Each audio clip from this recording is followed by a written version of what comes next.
Welcome to Study Mode On. Study Mode On to Tension Gone. My name is Sakshi. I am a qualified chartered accountant and I am going to teach you one of the most important subject of class 11 commerce, that is business studies. हम लोग अभी इसके second chapter पे थे, which is forms of business organisation. मैंने आपको बताया था कि हम इसमें अलग अलग फॉर्म्स के बारे में पढ़ेंगे, उनके मेरिट्स के बारे में पढ़ेंगे, डीमेरिट्स के बारे में पढ़ेंगे और कुछ में कुछ एडिशनल टॉपिक्स हैं वो भी पढ़ेंगे, बट वो डिपेंड करता है कि हम कौन सी फॉर्म पढ़ रहे हैं. तो आज की हमारी फॉर्म है कोऑपरेटिव सोसाइटी. तो कोऑपरेटिव वर्ड से आप क्या समझते हो? कोऑपरेटिव वर्ड का मीनिंग होता है कि जब हम मिलकर कुछ काम करते हैं. तो कोऑपरेटिव सोसाइटी में भी ऐसा ही होता है कि इसके जो मेंबर्स होते हैं वो मिलके कुछ काम करते हैं, उनका एक पर्पस होता है जो कि कॉमन होता है, तभी वो मिलके एक कोऑपरेटिव सोसाइटी फॉर्म करते हैं. बेसिकली कोऑपरेटिव सोसाइटी एक वॉलंटरी एसोसिएशन होती है जिसमें पर्सन्स जिनका मोटिव होता है उनकी वेलफेयर या कोई भी कॉमन ऑब्जेक्टिव को वो अचीव करने के लिए इस सोसाइटी को फॉर्म करते हैं. बेसिकली इस तरह की सोसाइटी रजिस्टर्ड होती है कोऑपरेटिव सोसाइटीज़ एक्ट 1912 में. तो ये मैंने आपको एक ब्रीफ दिया कि what do you mean by cooperative society. अब मैं आपको इसके फीचर्स बताती हूँ, फिर मेरिट्स, फिर लिमिटेशंस. वही हमारा प्रोसीजर है, जो प्रोसेस चलता है वैसा ही करेंगे. तो फीचर्स में फर्स्ट फीचर आता है वॉलंटरी मेंबरशिप. अब इस तरह की जो सोसाइटी होती है इसमें फ्री टू ज्वाइन होते हैं एंड फ्री टू लीव होता है. मतलब जब चाहो आप ज्वाइन भी कर सकते हैं इस तरह की सोसाइटी में और जब चाहे उसे लीव भी कर सकते हैं. हाउएवर ये भी एक तरह का ऑर्गेनाइजेशन है, तो इस एकदम से ऐसा नहीं कि आप आज आए और कल चले गए. हाँ, फ्री है, ऐसा कुछ रिस्ट्रिक्शन नहीं है, बाउंडेशन नहीं है कि आप अभी नहीं जा सकते हैं अभी नहीं आ सकते. बट इनकेस अगर आपको इसे छोड़ना है, लीव करना है, तो क्या करना पड़ेगा ना, एक प्रोसीजर जो फॉलो करना है. जैसे कोई नोटिस पीरियड है 1 मंथ 2 मंथ, डिपेंड्स ऑन कि आपकी कौन सी सोसाइटी है एंड उसमें क्या प्रोसीजर फॉलो होता है. तो वो नोटिस पीरियड सर्व करने के बाद आप चाहे तो वहाँ से जा सकते हैं. एंड इसकी मेंबरशिप ओपन होती है irrespective of the gender, religion, caste. मतलब ऐसा कोई बाउंडेशन नहीं होता कि कौन इस सोसाइटी का मेंबर बनेगा.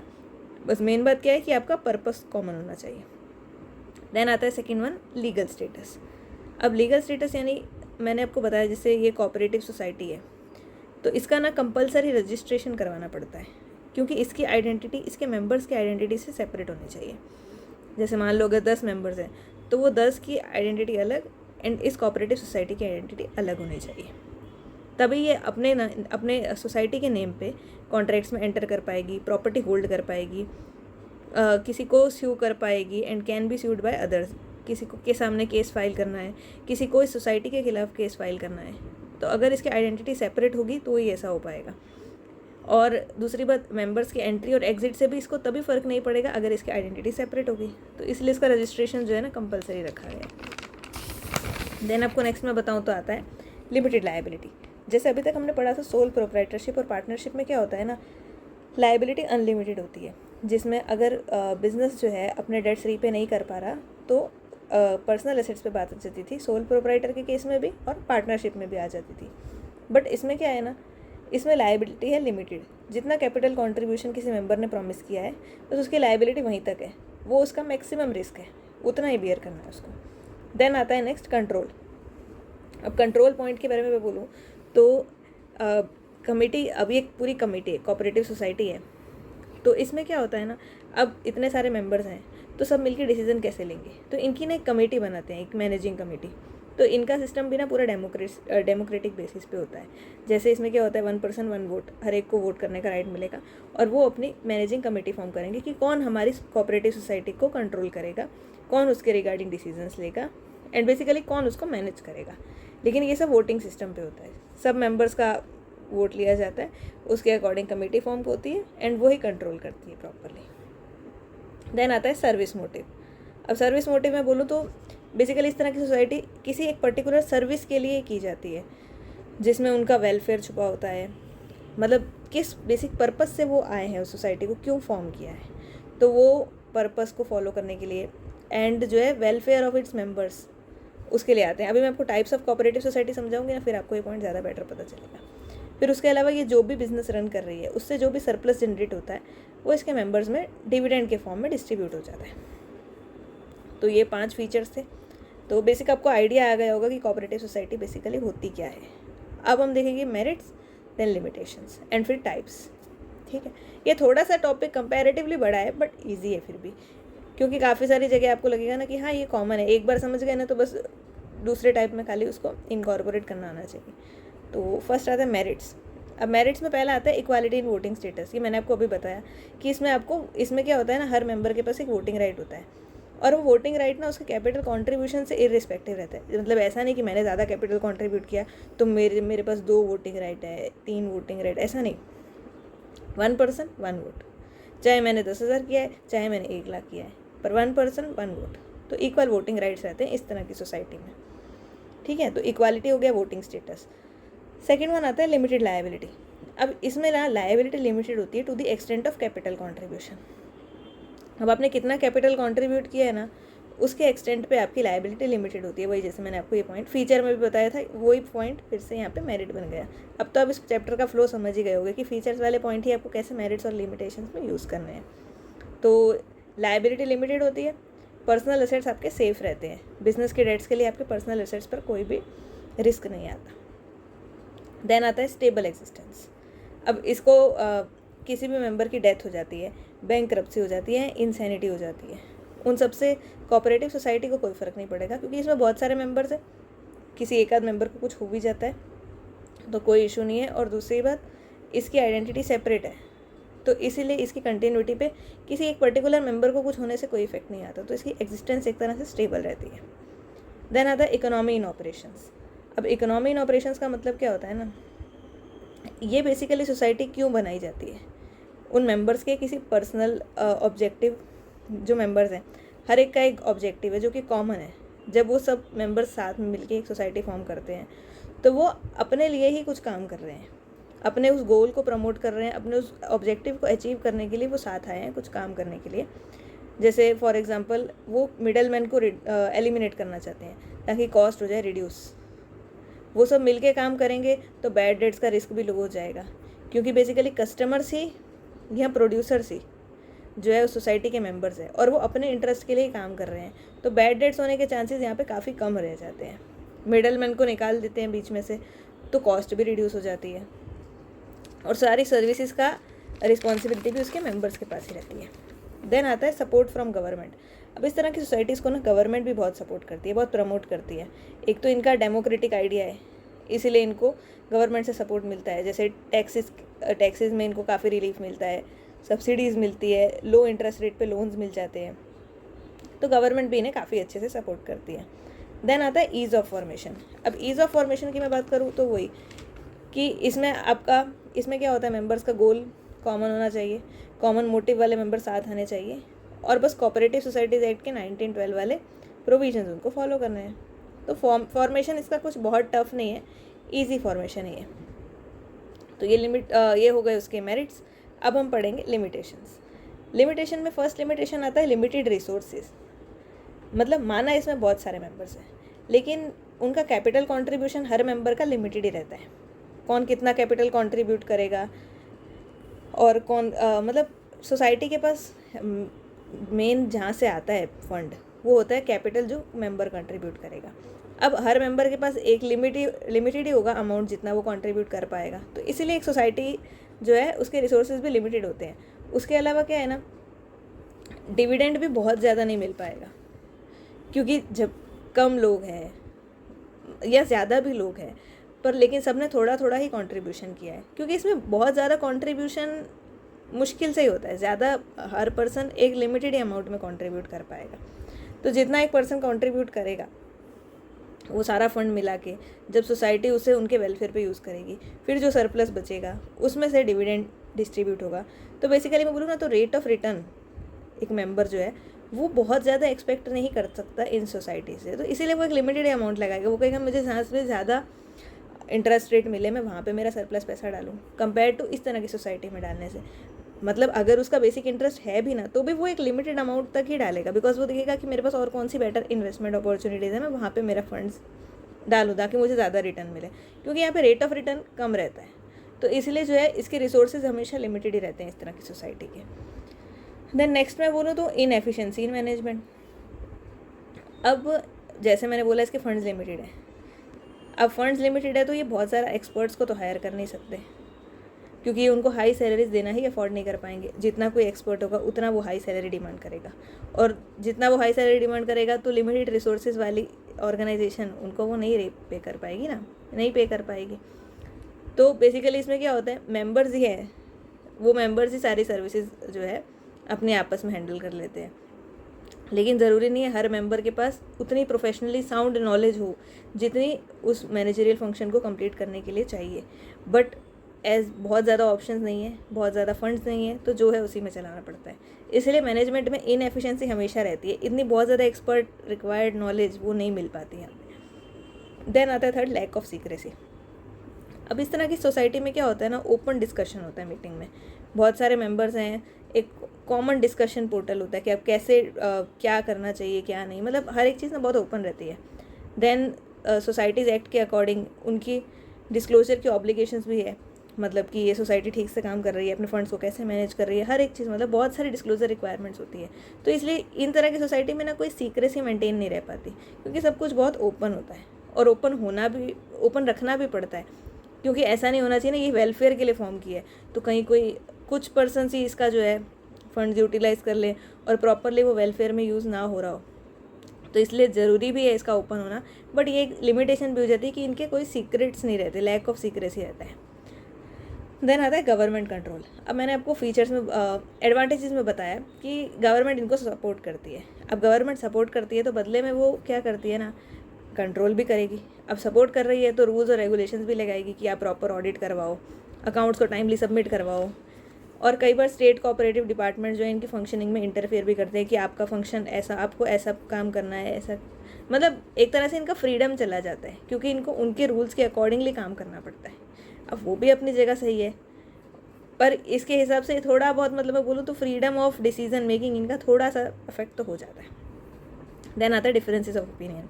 अब बहुत सारे लोग मिलके अगर एक साथ जो है कोई सोसाइटी फॉर्म करेंगे, भले ही उन सबका मेन मोटिव सेम है, लेकिन उसी मोटिव को अचीव करने के लिए हर एक का रास्ता डिफरेंट हो सकता है, मतलब हर एक का व्यू पॉइंट डिफरेंट हो सकता है कि हाँ हमें यहाँ तक जाना है, बट यहाँ तक जाने के लिए ये 3-4 वेज है। अब कोई बोले इस तरह से करते हैं, कोई बोले इस तरह से, तो कॉन्ट्रारी व्यू पॉइंट्स की वजह से कई बार डिसीजन मेकिंग डिफिकल्ट हो जाता है।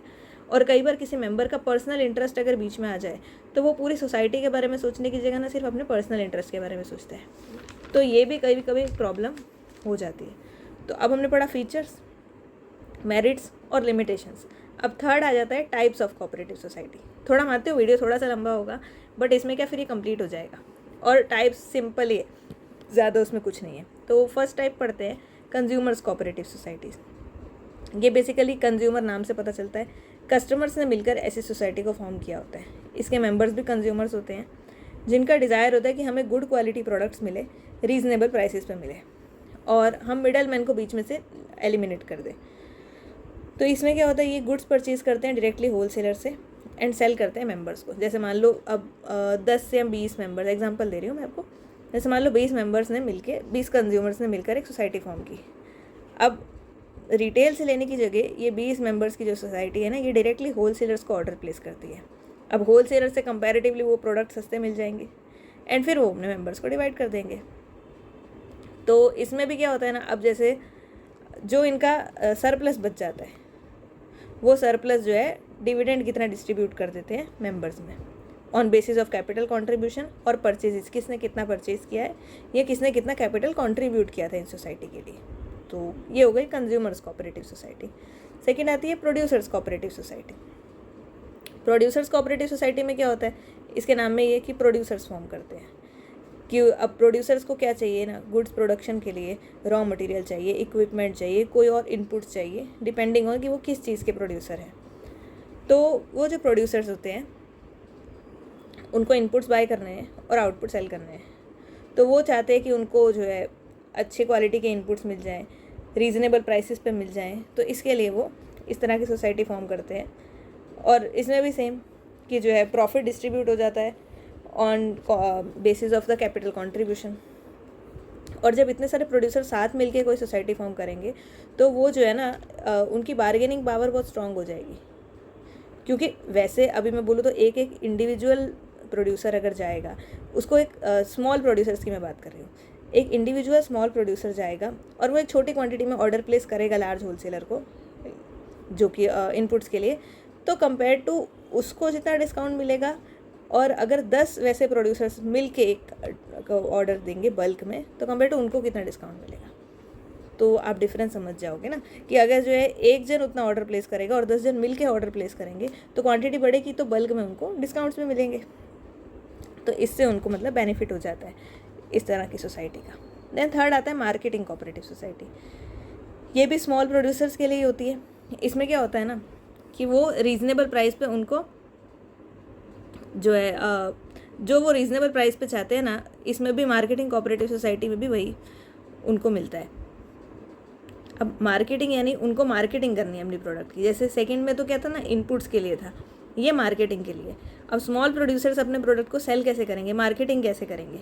तो जब वो मिलके अपने फंड्स इकट्ठे करेंगे तो सिमिलर जैसे इनपुट्स में उन्हें बेनिफिट मिल रहा था, यहाँ पे भी कंबाइंड जो है उनके रिसोर्सेज लगा के वो मार्केटिंग में भी बेनिफिट ले सकते हैं।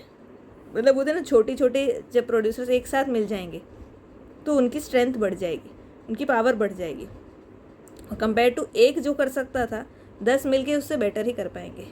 इसमें भी मिडल मैन को एलिमिनेट कर देते हैं और कॉम्पिटिटिव पोजीशन भी अच्छी हो जाती है। अगेन प्रॉफिट कंट्रीब्यूशन के बेस पे डिवाइड किए जाते हैं। देन आता है फार्मर्स कोऑपरेटिव सोसाइटी। अब फार्मर्स यानी फार्मर के इंटरेस्ट को प्रोटेक्ट करने के लिए ये सोसाइटीज़ फॉर्म होती है। इसमें भी उनको इनपुट्स जो है रीज़नेबल कॉस्ट पे मिलते हैं। Then large scale farming, productivity increase होने के बेनिफिट मिलते हैं, क्योंकि फिर से बल्क में ऑर्डर प्लेस करेंगे, लार्ज स्केल पे फार्मिंग कर पाएंगे, तो जब सब कुछ अच्छे स्केल पे होगा तो प्रोडक्टिविटी भी बढ़ जाएगी। बेटर क्वालिटी के सीड्स लेंगे, फर्टिलाइज़र्स, मशीनरी, मॉडर्न टेक्निक्स, मतलब जब एक से ज़्यादा लोग एक साथ काम करेंगे तो उनको ऑटोमेटिकली थोड़ा बेनिफिट मिल ही जाएगा। Then better yield, better returns, better inputs, then जो है जॉइंटली वो सारी एक्टिविटीज़ कर पाएंगे। फिर आता है क्रेडिट कोऑपरेटिव सोसाइटी।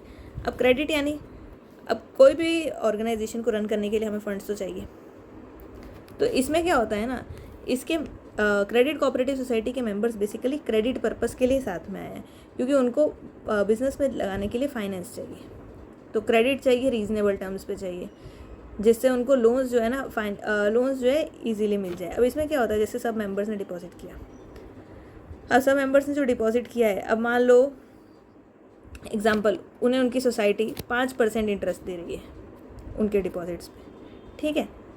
अब वही जो है सोसाइटी के जब वो जो डिपॉजिट्स हुए हैं, जो अमाउंट उन्होंने अपने मेंबर से कलेक्ट किया है, वो दूसरे मेंबर्स को जब लोन चाहिए तो वो उसी फंड्स में से उनको और थोड़ा इंटरेस्ट रेट लगा के, जैसे मान लो 5% उन्हें दे रही है, 7% दूसरे लोन से चार्ज कर रही है, तो वैसे करके वो उसको लोन्स दे सकते हैं। लेकिन कंपेयर टू किसी और फाइनेंशियल इंस्टीट्यूशन से लोन लेना या किसी बैंक से लोन लेना, उसके कंपैरिजन में इस तरह की सोसाइटी से लोन लेना इजी होएगा उसके मेंबर्स के लिए, और वो हाई इंटरेस्ट रेट की एक्सप्लॉयटेशन से बच जाएंगे। ये मेंबर्स को बेसिकली इंटरेस्ट रेट का बेनिफिट देने के लिए ही फॉर्म की जाती है सोसाइटी, कि जितना फाइनेंशियल इंस्टीट्यूशन को आपको इंटरेस्ट देना पड़ रहा है उसके कंपैरिजन में लो रेट पे मिल जाए और थोड़ा इजीली मिल जाए।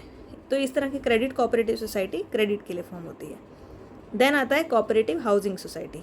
इस तरह की सोसाइटी अब हाउसिंग यानी घर के लिए होती है। इसमें क्या है, जैसे जिन लोगों को लिमिटेड इनकम वाले लोगों को अपने घर कंस्ट्रक्ट करवाने हैं एट रीज़नेबल कॉस्ट, वो इस तरह की सोसाइटी फॉर्म करते हैं। तो एज़ पर उनके मेंबर्स की रिक्वायरमेंट, किस तरह का कंस्ट्रक्शन करवाना है, कहाँ पे प्लॉट्स प्रोवाइड करने हैं, अब ये डिपेंड करता है कि आपकी सोसाइटी आप किस बेस पे फॉर्म हुई है। फिर इसमें इंस्टॉलमेंट बेसिस में पेमेंट करने का ऑप्शन, मतलब ऐसे काफ़ी सारे ऑप्शंस रहते हैं। तो ये जो कोऑपरेटिव सोसाइटी का सिस्टम होता है ना, बेसिक इसमें आपको मेन बात क्या याद रखनी है कि कोऑपरेटिव सोसाइटी में जो लोग आते हैं वो एक एसोसिएशन फॉर्म करते हैं जिनका कॉमन मोटिव होता है, एंड वो कॉमन मोटिव को लेके वो आगे चलते हैं, और डिपेंड करता है कि फिर उनका मोटिव क्या है, तो उस हिसाब से type of cooperative society decide होगा। और फीचर्स, मेरिट्स, डीमेरिट्स, ये तो मैंने आपको सिखाया, ये तो सब में कॉमन हो जाएंगे। तो बेसिकली ये कोऑपरेटिव सोसाइटी का पूरा मतलब टॉपिक था। तो वैसे टॉपिक थोड़ा सा बड़ा हो गया कंपैरिजन में हमने जितने अभी पढ़े, बट वैसे ईजी है टॉपिक, इतना डिफ़िकल्ट नहीं है। तो बस आपको अब अच्छे से नेक्स्ट टाइम आने से पहले रिवाइज़ करके आना है, और मेरा वीडियो अच्छा लगा हो तो इसे लाइक करना, शेयर करना, सब्सक्राइब करना, और कमेंट बॉक्स में कोई सजेशंस हो तो मुझे ज़रूर बताना। Thank you.